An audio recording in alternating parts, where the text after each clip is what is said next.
Hey guys, welcome back to another episode. In this video, I'm gonna let you know how you can apply for the Bankwest credit card. So to apply for the Bankwest credit card, you just have to follow these simple steps. First thing, open up a browser and on the web address bar type in www.bankwest.com/personal credit card. It's gonna take you to the page where you can see the list of credit cards that they offer. So right on this page, to apply for it, you have to go ahead and select the specific one. Even though if you have selected different credit card, the application procedure or the applying method will remain the same.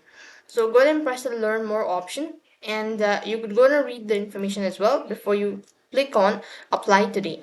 As you do that, you could go ahead and select whether you're an existing Bankwest customer or that you're new. So if you're new, then click on the new one and click on apply online. Next, you'll be able to see this sort of interface. So here you need to start with the documentation.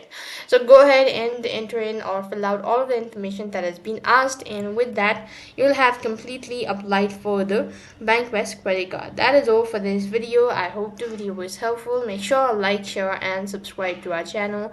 Thank you for watching. See you in the next video.